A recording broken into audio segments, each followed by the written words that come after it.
Ever wonder what to do with those dried mushrooms? Let's find out. Okay, this dish is really about the mushrooms, but we are making a full dish here, so we're going to start with half a Napa cabbage, which we did wash it, but I want to chop it up and wash it again. They tend to accumulate dirt in all the little nooks and crannies. Now, I'm looking for some chunks on the white parts, so I'm going about half, maybe 3/4 of an inch. That way they're nice size. And then as I go down, I'm going to make them progressively larger until we have large pieces of the greens. And I'm just going to put it into my salad spinner. Fill this with water, let it soak for about 5 or 10 minutes, and then you can drain it off. Okay, so I have my burner all set up. I have it on high heat. I'm using a big cast iron pan, and now is when we start with the mushrooms. And let's call this the mushroom method, because that's pretty much what this is about. These are dried shiitakes. We got them from the Asian market.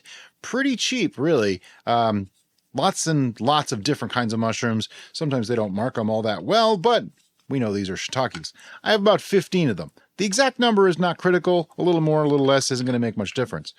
I want enough that covers my pan without going too deep in the pan. And I'm just going to put them all face down at the moment. And yes, I know this is a hot, dry pan. Not for long. To this pan, I'm going to add some water. How much water? Enough to cover those mushrooms. That's really all I need to do. What I want to do is just get them a little bit hydrated and soften them up slightly. Now that I have them in there, I'm going to move them around. Make sure they get liquid all over them is the trick. You want these to hydrate. I used to just take dried mushrooms and throw them in hot water and then try to treat them like a fresh mushroom. And I realized that's not really the best way to go. Dried mushrooms actually taste more meaty and better than fresh mushrooms. So yeah, if you treat them right, they're pretty amazing. Again, just moving everything around takes about maybe 10 to 15 minutes of boiling, once this comes to a boil, to start really softening those mushrooms up so we can slice them.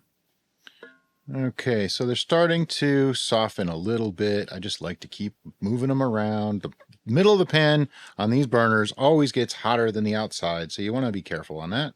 Okay, so our mushrooms have been boiling for maybe 5 or 8 minutes, and they look like they're soft enough to cut. So I'm just going to start removing them from the pan. I'm going to turn the heat down just because I don't need it to be boiling while they're not in there.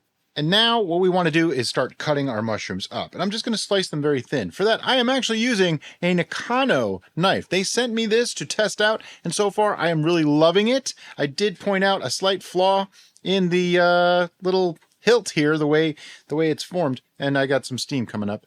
But other than that, this is a great knife. I love the blade. The style of this is actually beautiful. The handling of it, it's nice and clean. It's light, but not so light that it's hard to manage. It's actually got just enough heft. Anyway, on to the slicing. I'm just going to put my tongs on top of them because they're still hot. And I'm slicing them pretty thin. I mean, we're talking a little less than 1/4 of an inch, not quite an eighth. You want something like that. This may take a little bit, so I'm just going to cut up these mushrooms. See you in a few. All right, so our mushrooms are all sliced up, and now I'm going to put them back in for the second soak. The first soak was literally just to soften them so they can be sliced up nice and easily. Now the second soak is where the magic happens. I have the heat back on high, and I am just moving them around in the pan. All that liquid that's in there has mushroom essence in it now. And what we're going to do is cook it down until there's basically no more liquid left, and all that flavor gets soaked back up into the mushrooms, plus any that might not have gotten fully hydrated. Like if you look at this, see right there, that is not hydrated. So we want to make sure that everything is fully done in the middle, nice and tender. But these will still keep a lot more of a texture than any fresh mushroom ever could. You will also notice that they are plumping up. See, they're absorbing a lot more of that water, getting nice and plump. Notice no seasonings of any kind applied to these yet. Like I said, this is just a method. You can use this for a lot of different kinds of dishes. I just happen to be making an Asian style dish tonight, but you can do this for a lot. We actually made a Philly cheesesteak with just mushrooms, peppers, and onions with some Daya cheese on it. It was absolutely amazing using a similar method. I might do a video on that. If you want me to do a video on the mushroom cheesesteak, let me know and I'll make sure to do it. Okay, we're starting to get down to almost bare pan. If I don't do something, those mushrooms are going to stick. So I have my sprayer. By the way, these sprayers are awesome. I actually have links to them in the description of this video. I got them off Amazon, and I'm just going to spray a little bit of oil in here just to keep things from sticking. And then mix that around. Okay, once it's really close to almost being a dry pan, I'm going to turn that heat way down. I don't need it all that hot anymore. Now it's on like medium low, I would say. Those mushrooms have absorbed all of the liquid now, so they got all the flavor that they had before sucked out of them and then put right back into them. I just think that's kind of a fascinating technique. I actually saw this, Sauce Stash did this in a couple of videos, and I thought, that's a pretty neat idea. So I'm going to kind of alter that for the way I like to do my mushrooms and make a better way of doing dried mushrooms for me. And as we get to that dry pan, now is when, fresh from the salad spinner, in goes our Napa cabbage. If you don't have Napa cabbage, you can use bok choy or, any cabbage like that. Napa cabbage is what they had at the store, so that's what we're using. See some of those big pieces? Don't worry, they're going to cook down. But I do want to make sure everything gets in there. Now it's just a matter of moving things around. You might start to think, oh no, my pan is not big enough for this. Well, yeah, that Napa cabbage is going to cook down a lot, so don't worry about it. If your pan seems to be too dry, like mine is, add a little bit of water or veggie stock.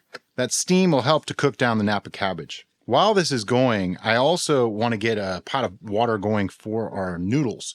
And for that, I'm using the stove because it's just too hard to show you on video. And I'm pretty sure you know how to bring water to a boil. This is the ramen, and it's actually organic millet and brown rice ramen noodles. We get them from Costco, but you can also get them from Amazon. We'll have a link to these too. This stuff is awesome. It's supposed to be 1 block per person, but I'm doing 2 because there's just not a lot of calories in mushrooms or in that Napa cabbage. But I don't cook these the way they say to. I literally just put them in boiling water and separate them as they start to separate and treat them much like a spaghetti. If you don't have ramen, just use spaghetti. It's all good. See, we're already gaining back some space as that Napa cabbage cooks down. So while that cooks down, I'm going to start our slurry for our sauce. And for that, I have about 1/4 cup of water and 2 tablespoons of cornstarch that I'm just going to, oh so carefully, mix together using the world's tiniest whisk. On our other channel, we call this the wuss, the whisk of unusually small size. This will act as a thickener once we get going on the sauce. As we approach the point where things are starting to get a little bit of color, that's when we want to start adding the sauce. And we're using this one. It's Bachan's, I'm not really sure how to pronounce that. Japanese barbecue sauce. We found this at Costco. You can also get it at Publix. I'll see if you can get it on Amazon. It is awesome sauce. Ha, get it? And for that, I'm using, I don't know, 1/2 to 3/4 of a cup. Basically, I always play this one by eye. And then once I add that, I want to bring the heat back up again and make sure nothing is stuck to the bottom. Notice our ramen is done. I want to have enough sauce to cover everything and the ramen. So, there's a little bit of a pool there. That's cool. All good. And then I have our cornstarch slurry. I'm just going to give that a mix because cornstarch it'll stick to the bottom here. It's not going to stay. So mix that up one more time. And then I want to drizzle that all over. Then get back in there and mix that through. As the liquid heats back up again, it's going to thicken up pretty quick. So you want to make sure you're ready for that. So it's already starting to thicken up right in the middle there. So now I want to just take all the outsides and move it to the middle. If you're on a stovetop, which I highly suggest doing it on a stovetop, don't do it on a little burner like I'm doing. It'll be much, much easier for you. Before that gets totally thickened up, I want to add my ramen in and then just mix that through. Break up those clumps there. Get some sauce in every bite. And now I'm going to turn the heat to off because this happens to be a cast iron burner, so I know it's going to keep that heat going for a long time. I don't really need any more heat. The sauce is thickened up.